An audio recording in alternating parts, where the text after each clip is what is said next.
Yahweh and his son Yahweh Shai. Hello out there, family. How y'all doing? Shalom, shalom, shalom.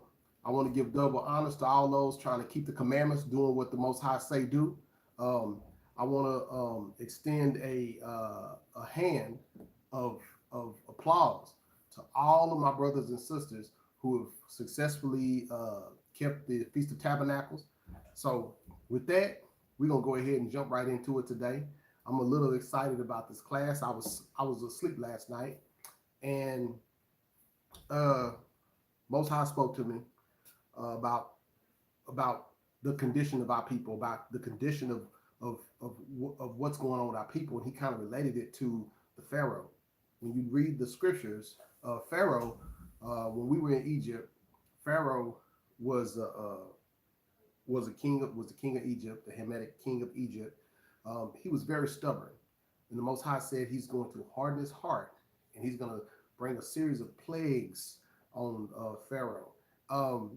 What he showed me is that the whole time Pharaoh was in unbelief. He didn't really believe that this was happening. He didn't really believe that these people could be let go by the God of Abraham, Isaac, and Jacob. He just didn't have any belief. He demonstrated time and time again that he did not believe in the God of Abraham, Isaac, and Jacob through his actions. He kept doing everything he could to go opposite. And God said, I'm going to make his heart hard. I'm going to make his mind hard. I'm going to harden him to where he don't want to do it. If he wants him to let them go. Well, I don't understand the power of the Most High God and how he works. The only reason why we don't understand is because we don't read the scriptures properly. We look through the world in the lens of God is good, the devil's bad, the devil's against God, and these two fight against each other because that's a Greek mythology. Okay, the truth is that the Most High, and we're going to read it today. The Most High is the master of all. He makes the wicked as well as he makes the good. He makes the holy and he also makes the unholy, and everything works together for his glory. Okay, so he uses the wicked to bring forth his glory, just like he did with Pharaoh. So today, with no further ado, we're going to get right into it. And I want to put something on you guys. Like, we talk about the 7 plagues of Egypt before the Israelites came out, okay, of captivity. They say 7 plagues. Well, today we're going to read in the book of Exodus. It was actually 9 plagues. It wasn't 7, it was 9. He did a lot of things to Pharaoh to show him, like, look, this is going to go my way. It's not going to go your way. A lot of times we fight against God, and I'm bringing this out to make you guys understand. A lot of times we fight against God or against our own, or against the way that things should be to bring forth our own personal will, and that's not the way it should be. We should want to submit ourselves will of the Most High God. So before we get started, the Spirit is kind of leading.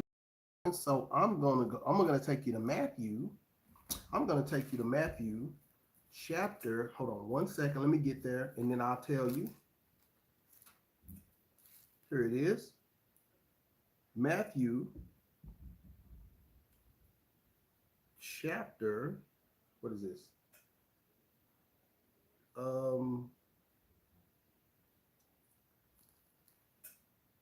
on one second. Book of Matthew. Hold on. I could not get there fast enough. I'm going to show you what's in the book of Matthew. My pages are kind of chapter 6 and verse 33. I apologize.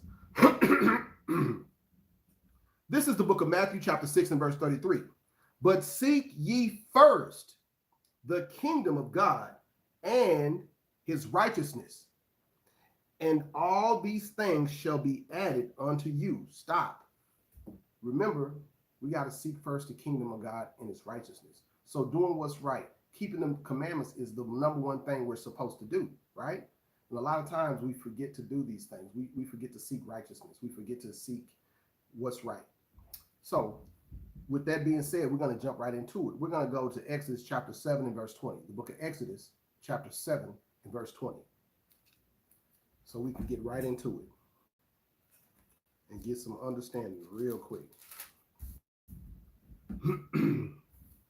This is the book of Exodus, chapter 7 and verse 20. Now, this is the plague of blood that first came. And it reads, "And Moses and Aaron did so, as the Lord commanded, and he lifted up the rod and smote the waters that were in the river in the sight of Pharaoh and in the sight of his servants. And all the waters that were in the river were turned to blood." So when he did this act, he did it so that Pharaoh could see it. He did it so that the servants could see it. In life, a lot of times, God will show you something like very blatant in your face, and you'll see it, but you don't want to accept it. So this is Pharaoh. This is an example when Moses and Aaron turned the rivers into blood. This was an example of Pharaoh seeing it, the servants seeing it, but they didn't want to accept it. I'll give you an example of what's happening today that we see. Today, the way that the world is going, today with these wars that are happening, we see things and we know prophecy, but a lot of us don't want to accept it because we love the world in which we live. Well, the same thing was applicable to Pharaoh. He loved the world in which he lived. The people that were there loved the world in which they live. They don't want to accept the things that they see, right? We're going to keep reading. We're going to keep going. And it says, "And the fish that were in the river died, and the river stank, and the Egyptians could not drink of the water of the river. And there was blood throughout all the land of Egypt." So the river stank. It was fish in there. The fish died. So it wasn't nothing to eat. What can we compare this to? We can compare this to the food shortage that we have today. We have situations going on where we don't have the things we need. We have a price hike on all your food right now. That's the will of the Lord. I'm trying to show you something. But watch this. Verse 22. "And the magicians of Egypt did so with their enchantments, and Pharaoh's heart was hardened. So neither did he hearken unto them as the Lord had said." Stop. So the magicians, what they did, and a lot of people read over this, the magicians, they turned some water into blood too, killed the fish too. So the so-called magicians or sorcerers that were worshiping other gods, they did the same thing that Aaron and Moses did. Some of the things that we see that God do, man or the white man is able to do those things too. Think that they're just as powerful. So that didn't make Pharaoh back off, because he felt like, okay, well, my magicians can make the river turn to blood too. What? So he became arrogant. His heart is getting harder. It says he didn't do nothing that the Most High God commanded him to do through Aaron and Moses. Watch this. Verse 23. "And Pharaoh turned and went into his house. Neither did he sit his heart to do to this also. And all the Egyptians digged out about the river for water to drink, for they could not drink of the water of the river. And 7 days were fulfilled. And after that, the Lord had smitten the river." Stop. So what they were doing, just like we do today, what happens is we'll see a catastrophe happen, right? So we will adjust our lives so that it doesn't bother us anymore. Same thing that Pharaoh did here. He's seen a catastrophe. He's seen what was happening. Ditches. They said, well, we're going to just get us another source of water. Okay, bet. But we just negate what God just did.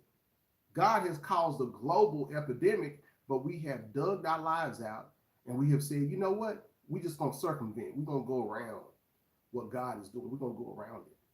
That's what we're doing today as a people. That's what all the people are doing, to where we don't have to acknowledge God.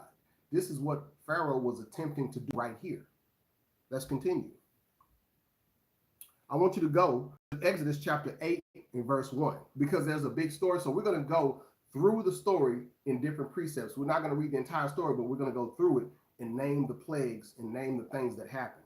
Okay? And we're going to compare them to what's going on today, right? Because the Bible says as things were then as they shall be today. Okay? This is the book of Exodus chapter 8 and verse 1. And it says the plagues of the frogs. So now we got frogs coming. So first he hit him with the blood. So he said, okay. Okay. Now mind you, remember that the Most High God told Aaron and Moses, he told Moses, he said he's not going to want to do it. He said, I'm going to harden his heart to where he's not going to want to. But he said the next plague, the first plague was blood. Now the second plague is going to be frogs. Now watch this. And the Lord spake unto Moses and say unto him, thus saith the Lord, let my people go, that they may serve me.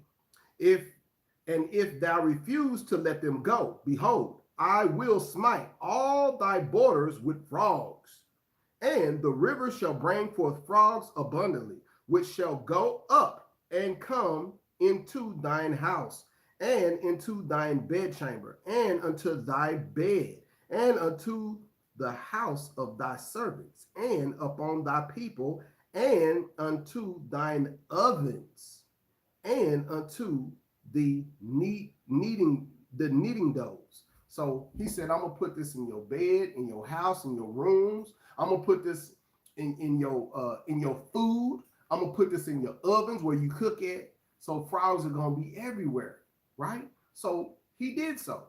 So frogs were everywhere in this, and it was nothing that he could do to get it out.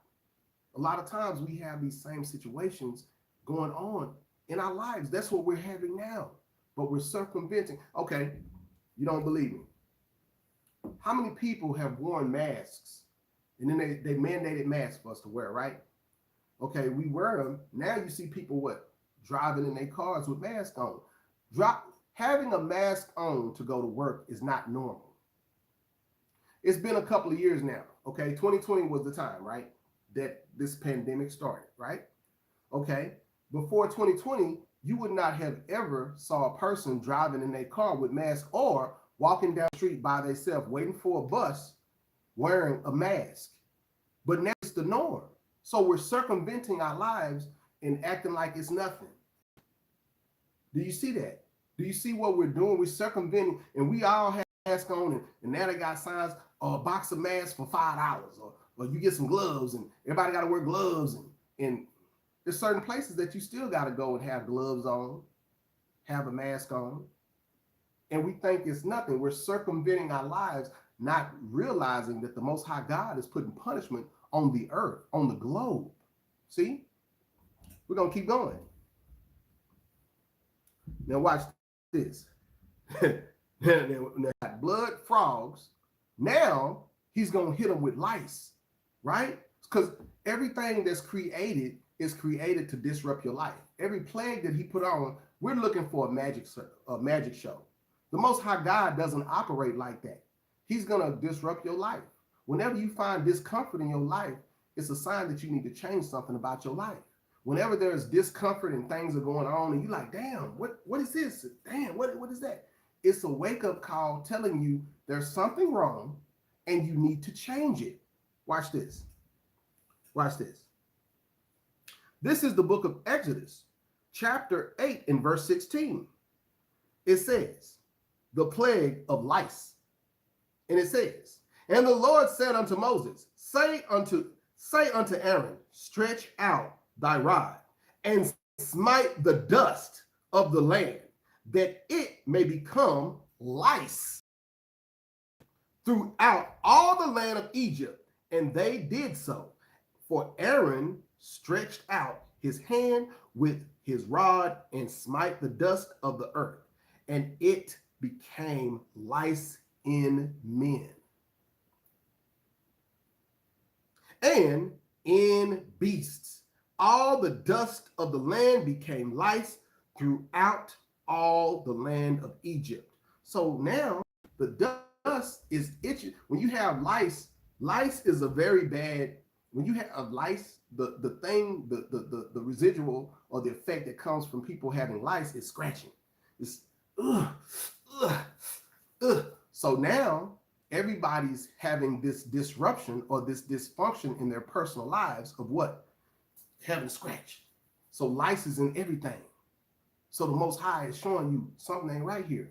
Something's wrong. You need to change something about your life. You need to do something that he's telling you to do. Same thing. The way the Most High works here is the same way he's going to work today. So when things are going on, even when you go to say you're on your way to work, right? And you just boom, have a car wreck, something happens. Like, damn, what I was driving right. Evaluate yourself. Look at what's going on in your life. Look at yourself. And you may find that something that you may be doing, knowing or unknowingly, may not be correct. You may have to correct your course, because lice is something. Now watch this. We do everything to deny God his glory. Now watch how they try to deny God his glory. Verse 18, and the magicians did so with their instruments to bring forth lice, but they could not. So there were lice upon men and upon beasts. Then the magician said unto Pharaoh, this is the finger of God. And Pharaoh's heart was hardened, and he hearkened not unto them, as the Lord had said. Stop. So now the magicians, what they tried to do is they tried to replicate what God had Aaron to do. They tried to replicate it, because if I can replicate it, it's not real. If I can replicate it, it's a trick too. I can dismiss it. I can dismiss something I can replicate. If God did it, or God told Aaron to do it, and I can do it too, this is what we do all day. If we can replicate something that God did, we deny him the glory all day. This is what Pharaoh was attempting to do. But it says that the magicians tried to make lice too, but they couldn't do it. So now, even though he understands this was the glory of God, or this was the will of the Father, he said, I'm still not gonna, I'm not gonna do it still. So now the Bible says that his heart, that Pharaoh's heart, got even harder because he didn't want to do it. And he knew that they couldn't replicate it. So now you begin to think, oh, man, there's something going on here. Okay, this is the hand of God, but I'm still not going to hearken to it. How many times do we say that? I had a dude tell me this past week, week before last, well, I may not do the right thing, but as long as my children get to live, and I may not get salvation, but I'm okay with that, because as long as they get to do so and so on. See, that's not the attitude to take with the Most High God. You don't get to say that. You don't get to say, I may not be able to get the salvation but as long as my kids do, as long as, how are they going to learn anything if you don't try? If you don't get yourself together, if you don't get the lice or get the plagues on you, it's to teach you something too. But a lot of times we love our lives, and we'll circumvent so we don't have to change. And this is what Pharaoh's problem was. And you're gonna learn that this what Pharaoh did was so severe. God hardening his heart, and him being so stubborn was so severe that it affected his whole nation. I'll give you an example. The so-called real Egyptians are the Sudanese in Sudan.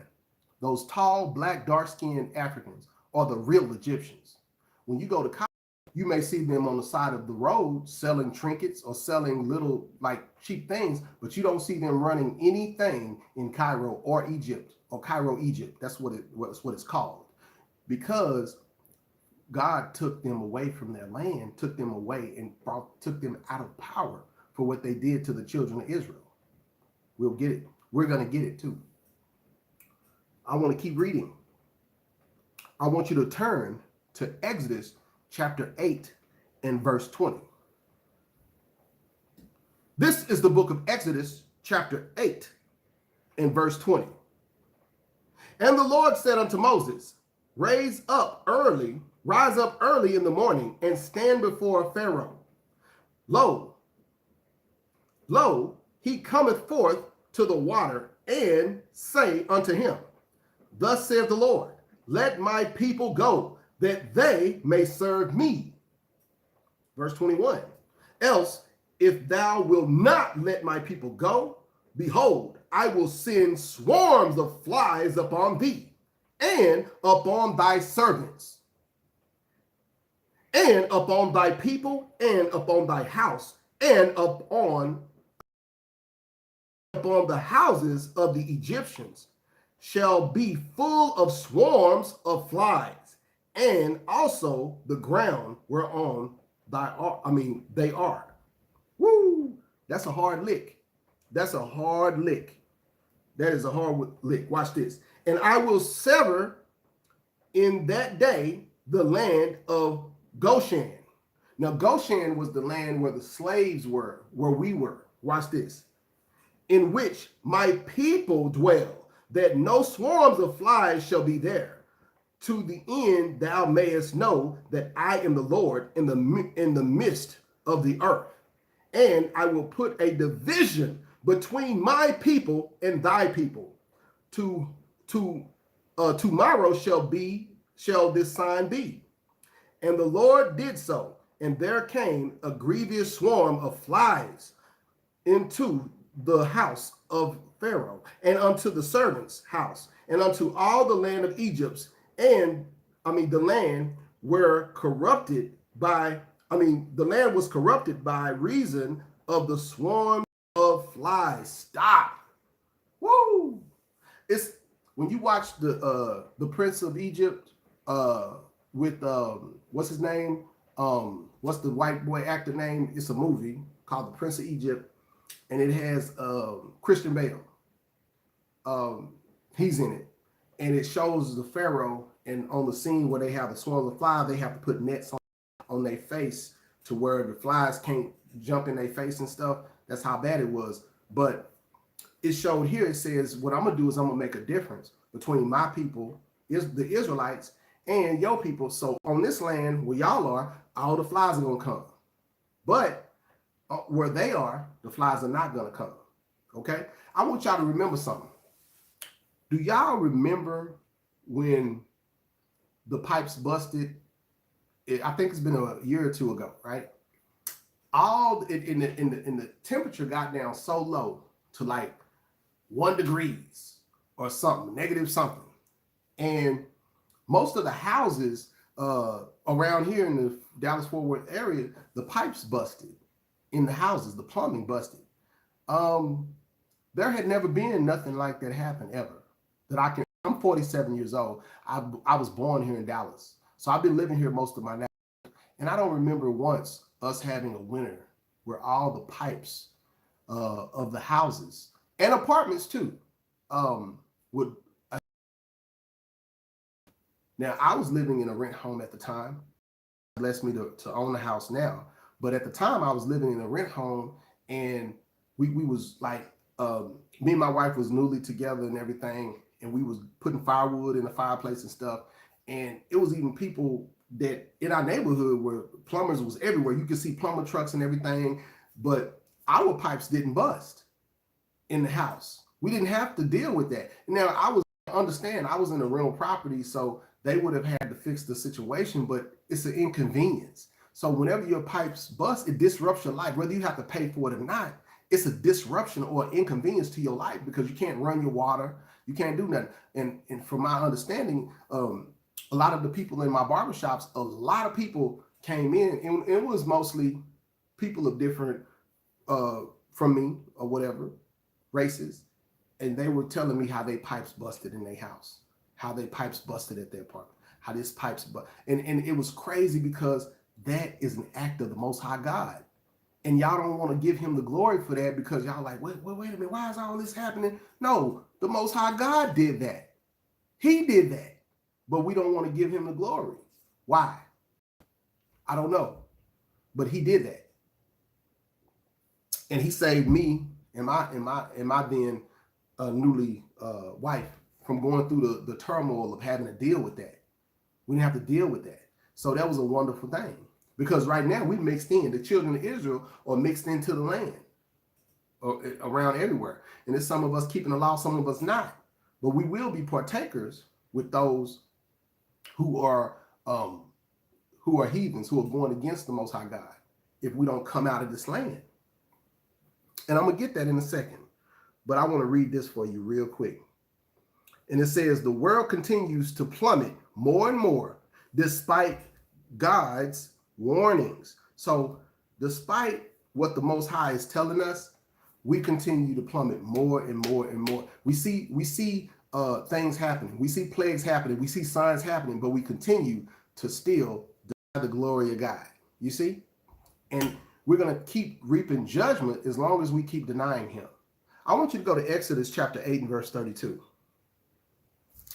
This is the book of Exodus chapter 8 and verse 32. And it says, and Pharaoh hardened his heart at this time also, neither would he let the people go. So he's telling you he got harder and harder. The same thing that Pharaoh's doing here is the same exact thing that we're hardening our hearts. We're acting like we can't see what's going on in the world, right? But we get punishment for unbelief. When you have unbelief in your heart, these are the ones that are going to reap punishment. That unbelief is going to reap a judgment for you. But let's keep going. I want you to don't even turn. Stay in chapter 9 of the book of Exodus and go to verse, I'm gonna read verse 1 through 7. It says, then the Lord said unto Moses, go into Pharaoh and tell him, thus said the Lord God of the Hebrews, let my people go, that they may serve me. Now, I'm gonna stop right there real quick. The Most High wants the same exact thing today. He wants us to serve him. He wants us to do what is right, keep his laws, statutes, and his commandments. Regardless if nobody else is serving the Most High God, if the other nations are not serving him, he wants the children of Israel to come back and serve him.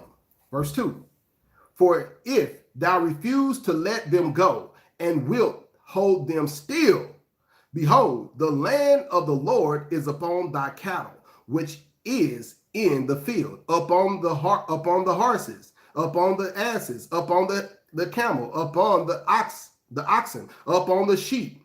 There shall be a very grievous murrain. What is that talking about? There shall be a very grievous murrain upon the oxen, the sheep, the cattle. All of these different animals are dying. Do you remember about 8 months back, there was a field, and it may have been 8 months, 6, 7, 8 months back, there was a field of about 100 or 200, I can't even name the number, a bunch of dead cattle just died, and they don't even know why the cattle died, okay? And I think it was a place, I don't want to lie, I think it was somewhere here in Texas, to where it was a cattle ranch, and it was just all the cattle just up and died. And it's happened like that sporadically throughout the globe. There's been cases of different animals and cattle dying. Now, the video I saw was a bunch of cows just dead in the field, just dead for no reason at all, right?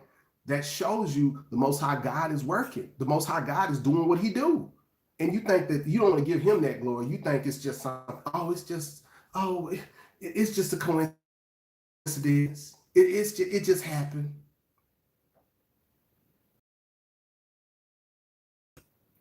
Verse 4, shall sever between the cattle of Israel and the cattle of Egypt, and there shall nothing die of all that is the children of Israel's. And the Lord appointed a set time, saying, tomorrow the Lord shall do this thing in the land. And the Lord did that thing on the morning, and all the cattle of Egypt died. But of the cattle of the children of Israel died not one. And Pharaoh sent, and behold, there was not one of the cattle of the children of Israel dead. And the heart of Pharaoh was hardened, and he did not let the people go.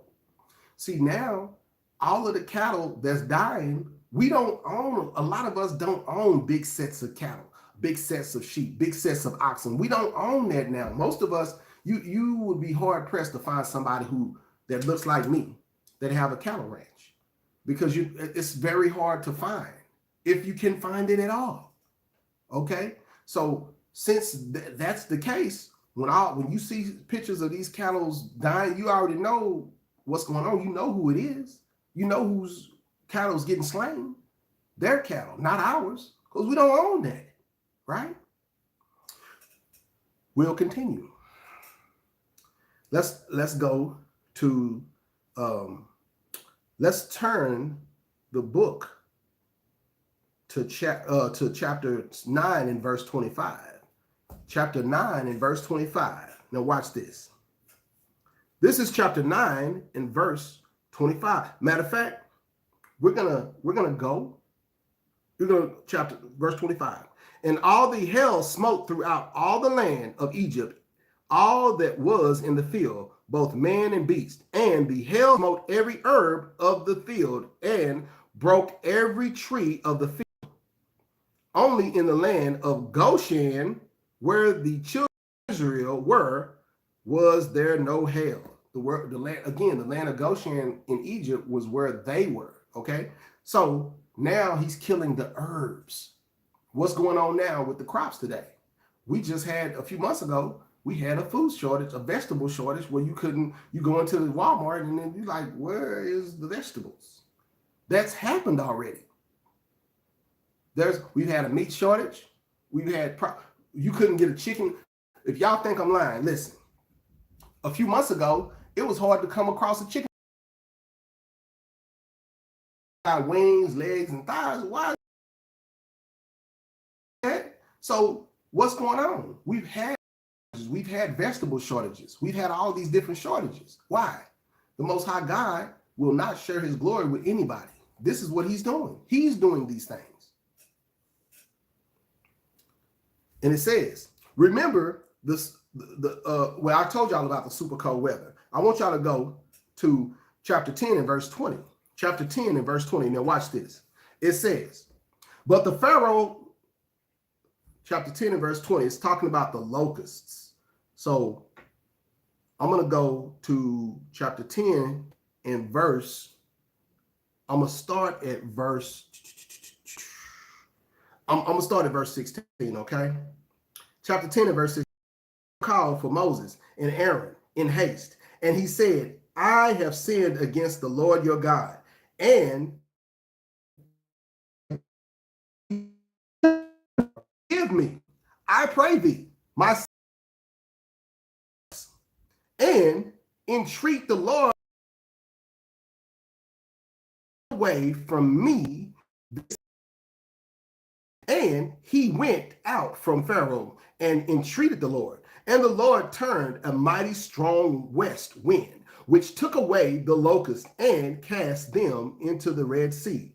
There remained not one locust in all the coast of Egypt. But, now watch this, but the Lord hardened Pharaoh's heart so that he would not let the children of Israel go. Stop. So this is Pharaoh coming. He said, look, all right, you got me. Y'all got me. You know how if you wrestling with somebody and they be like, they tap out, you got me. But once they tap out and you let them go and show them some mercy, they still trying to fight you. They still come back and try to fight with you.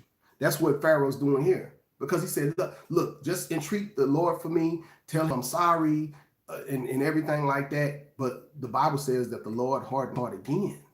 So he didn't want to let you go. He didn't want to let it be. Same thing that happened. As long as we get some relief, we'll go back to our old ways. As we get a little bit of relief when we're in our sin, we run right back to our old ways. That's the same thing that Pharaoh did here. He ran back to his old way. I'm still not going to let you go. I'm not going to let you go now. But you was just tapping out 2 seconds ago because I was putting that pain on you. I was putting that hurt on you. You was tapping out 2 seconds ago, but when I let up on you, now you want to try to hit me in my back. Same things we do. I want you to turn to chapter 10 and verse 21, because the Most High, he's at this point, he done playing with you. So now the Most High put a darkness on the whole land, because now he's done playing with you. Like, okay, you start tapping out, Pharaoh, but I was whooping that butt. I tried to let up off of you. Now you want to try to get some get back or try to jump on me, right? Watch this. This is chapter 10, verse 21. And the Lord said unto Pharaoh, said unto Moses, stretch out thine hand toward heaven, that there may be darkness over the land of Egypt, even darkness which may be felt. Woo! Have you ever been in the country and there's no street lights where you guys are, and the sun goes down and it's dark? It's like a thick black darkness, and you in the woods, and it's just dark, and you can't see nothing. You can't see your hand in front of your face because there's no street lights out. There's no lights on the porch, and it's just a thick darkness. That's it's a bad feeling because you have no light. But watch this. It says, and Moses stretched forth his hand toward heaven, and there was a thick darkness in all the land of Egypt 3 days. Woo! Imagine that. So you in darkness for 3 days. For 3 days. Man. Verse 23. They saw not one another, neither rose any from his place for 3 days. But all the children of Israel had light. Stop. Wait a minute. So he put gross on these people for 3 days, but we had light. See, the thing about it is, when people are in the midst of going through their afflictions right now, we see people going through afflictions. I can see a lot of people going through afflictions, but for some reason, the Most High is still blessing me. He's still blessing me to be able to do like the things I need to do to sustain myself. He's blessing me to take care of my family in the midst of everybody else being in gross darkness. Y'all don't hear me though. It says, and Pharaoh called unto Moses and said, go ye, serve the Lord.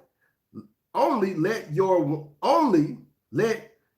flocks and your herds be stayed.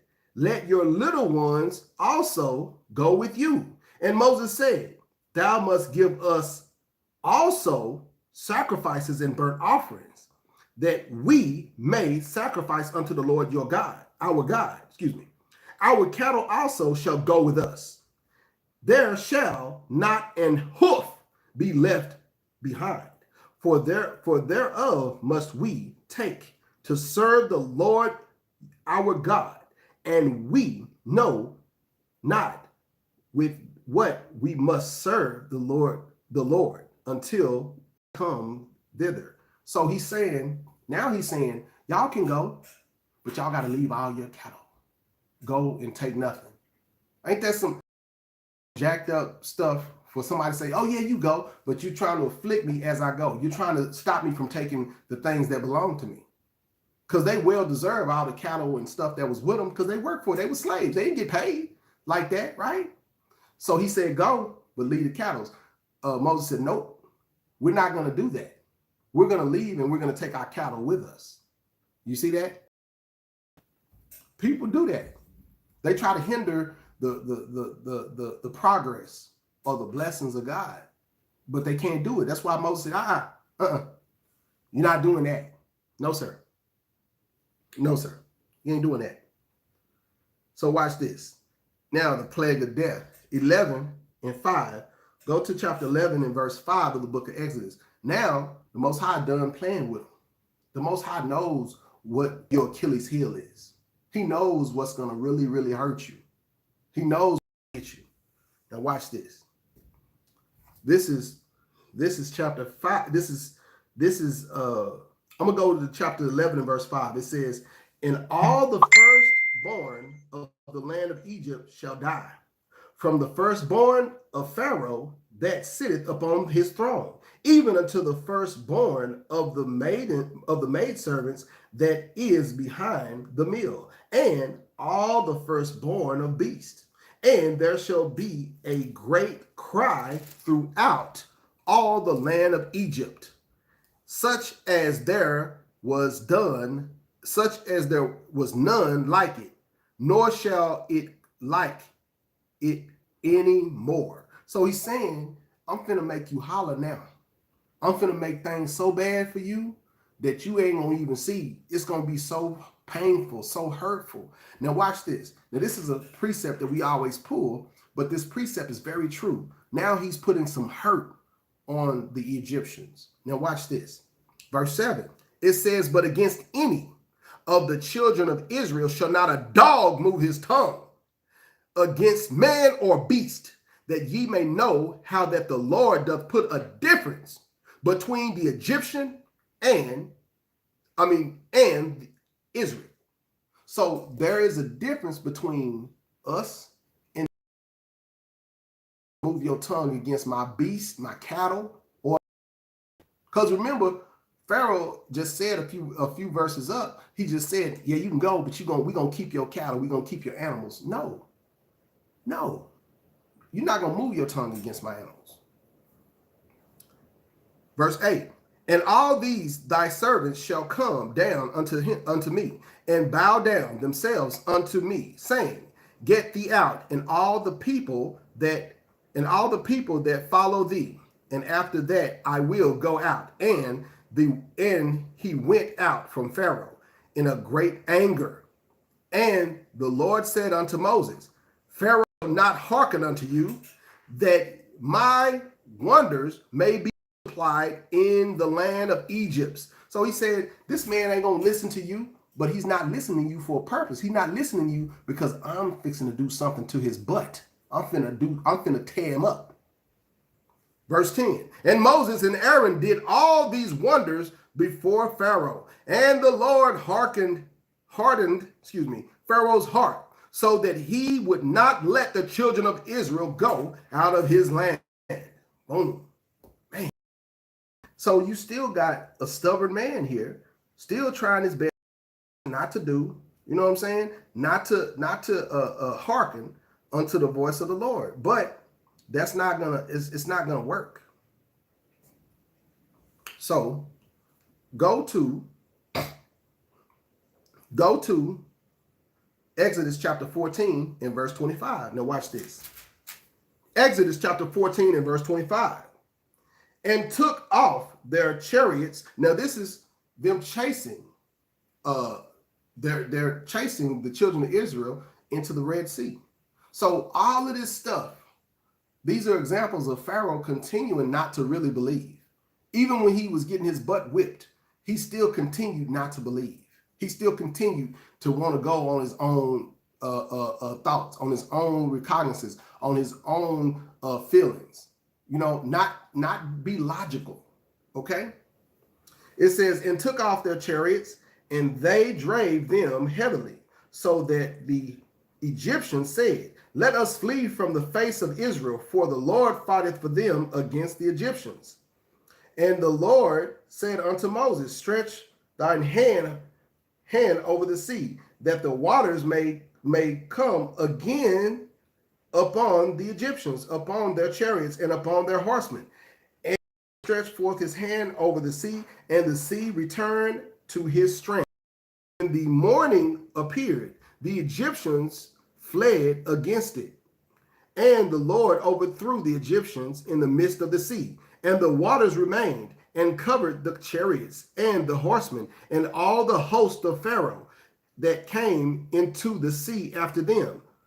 There remained not so much as one of them. But the children of Israel walked upon the land, the dry land, in the midst of the sea, and the seas were a wall upon them, on their right hand and on their left. Thus the Lord saved the children of Israel that day out of the land of Egypt, of the Egyptians.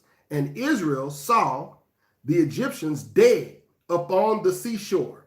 And Israel saw that great work which the Lord did upon the Egyptians. People feared the Lord and believed the Lord. Moses, stop. Woo! So it's that they passed through the Red Sea. All these things happened. They passed through the Red Sea. The Egyptians went in there trying to find them. Moses stretched forth his hands, and boom, the waters crashed on them, killed them. Now you can go and see it's like a National Geographic's documentary, to where they go and explore the bottom of the Red Sea. It was a man who got permission from the government. He could not touch anything, but he could go and look down there. And he's showing you chariots with moss around the wheels.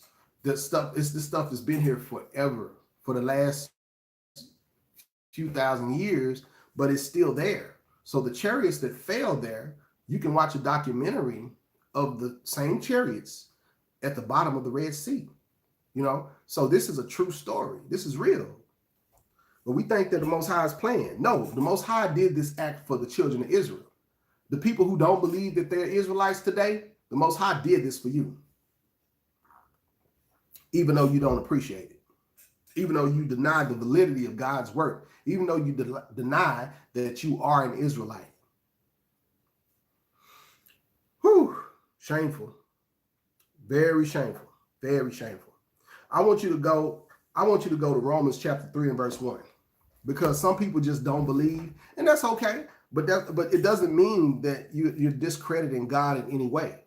You're not discrediting God, you're actually discrediting yourself when you don't believe in the acts that the Most High did. You're discrediting your own self. You see? I want you to turn to the book of Romans chapter 3 and verse 1. It says, "What advantage then has the Jew? Or what profit is there in circumcision? Much every way, chiefly because that unto them were committed the oracles of God. For what if some did not believe? Shall their unbelief make the faith of God of none effect?" So he's telling you, what if some people didn't believe? What are we were committed the oracles of God. We were committed these things. Okay? It says, what advantage then has the Jew? It says much in every way. We are the ones that the Most High gave the laws to. We are the ones that got to go out and teach our people. That's our mission. We got to do these things. But it tells you, what if some did not believe? Does that mean that this is going to go away? So your non-belief is going to make this situation go away? I don't think so. I do not think so. I do not think so. Verse 4. God forbid. Yea, let God be true, but every man a liar, as it is written, that thou mightest be justified in thy sayings, and mightest overcome when thou art judged. Stop. So you'll overcome when you judge if you keep the law, statutes, and commandments. Okay. That's what it say. Let's go and let's get something from my big brother Christ real quick.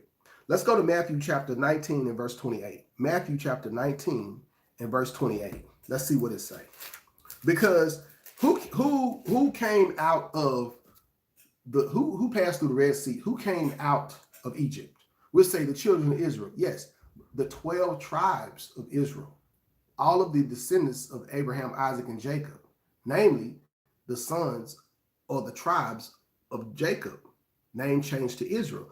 They came out of the Red Sea. They passed through the Red Sea. They came out of Egypt that was ruled over by Pharaoh. Now watch what Christ has to say.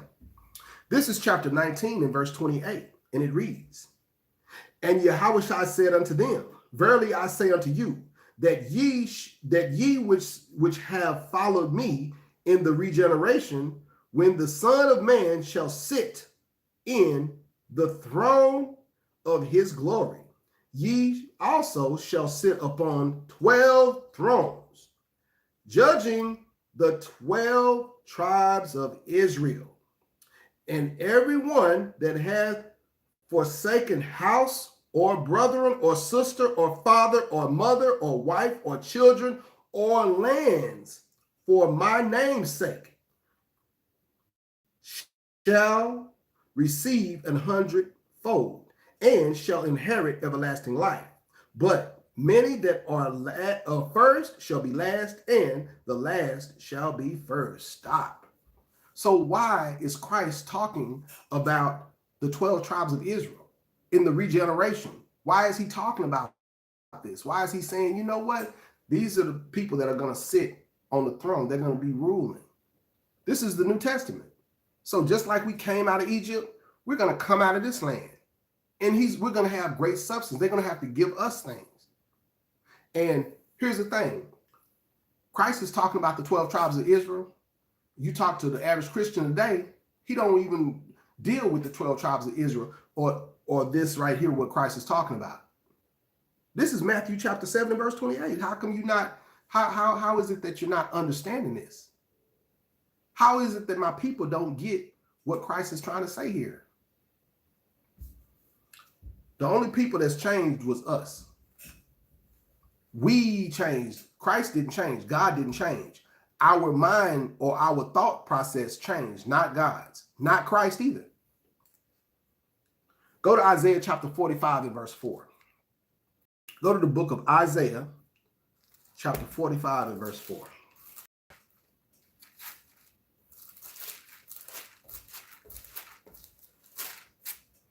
This is the book of Isaiah chapter 45 and verse 4. For Jacob, my servant's sake, and Israel, mine elect, I have even called thee by thy name. I have surnamed thee, though thou hast not known me. I am the Lord, and there is none else. There is no God beside me. I gird thee, though thou hast not known me. Stop. The most you, even though you haven't known him, he's causing us to start waking up. He's causing us to start keeping the high holy days, the feast days. He's causing us not to want to keep giving Halloween. Walk away from this world. Walk away from the things that we know, that we grew up doing. Walk away from those things. Not do those things, right? Watch this. Verse 6. That they may know from the rising of the sun and from the east, from the west, that there is none beside me. I am the Lord, and there is none else. I form the light and create darkness. And I make peace and create evil. I, the Lord, do all these things. So he's telling you, he's the Alpha, he's the Omega. He makes all these things possible. He makes all these things for us to be in. He's gonna choose. If you meant to have the salvation, if you diligent, doing like you're supposed to do, he's gonna give that to you. But what he's telling us right now, there is nobody beside him. You don't put anybody beside the Most High God. Now watch this. Now we're gonna get this is about it for me. We're gonna get an understanding. I want you to go to Joel chapter 3, because in the end, he's gonna judge the nations for our sakes. He's gonna judge them because of what they have done to us, because people like the Pharaoh that have done like Pharaoh, he's going to judge them. I want you to go to Joel chapter 3. This is the book of Joel chapter 3. For behold, in those days and in that time, when I shall bring again the captivity of Judah and Jerusalem. So he's going to bring us out of captivity again. Verse 2. I will also gather all nations and will bring them down into the valley of Jehoshaphat. So that's the valley of decisions. He's going to bring them into the valley of judgment and will plead with them there for my people and for my heritage Israel, whom they have scattered among the nations and parted my land. So who got scattered? Us. Who lands got taken away? Us. It says, and they have cast lots for my people, and have given a boy for a harlot, and sold a girl for wine, that they might drink. Yea, and what have ye to do with me, O Tyre and Zidon, and all the coast of Palestine? Will ye render me a recompense? And if ye recompense me swiftly, turn your recompense upon your head. So he's talking about people. Now he's talking about the people who stole the land of Jerusalem. Today, whoever's occupying that land is going to pay for that. because he's letting it be known. Verse 5, because ye have taken my silver, my gold, and have carried into your temple my goodly pleasant things. The children also of Judah and the children of Jerusalem have ye sold unto the Grecians, that ye might remove them far from their borders. Stop. So the Grecians are the Romans or white people. So the Africans sold us to the Grecians. This is us. This is no way this could be talking about anybody except for us, the children of Israel. You see that? So we got to understand this. We got to understand that we have to come out of the ways of this world. We got to come out of doing things the way we were taught from the beginning. We got to start doing things the way that the Most High God wants us to. Come back to your true heritage. Come back to being someone who is easy to be entreated, to understand the law, statutes, and commandments of this Bible. To come back to that. And don't stubborn your heart. Don't be like Pharaoh. Don't be stubborn. Don't know what you're supposed to do, and because you don't want to do it, go opposite. Don't do that. Hearken to the Most High God. Listen to him. Pray for understanding. Pray for forgiveness. Pray for serenity. Pray to do the will of the Father. That's all the precepts I got today. I hope you guys got a pretty good precepts, got some good understanding about what I was trying to show you. And with that, I say shalom.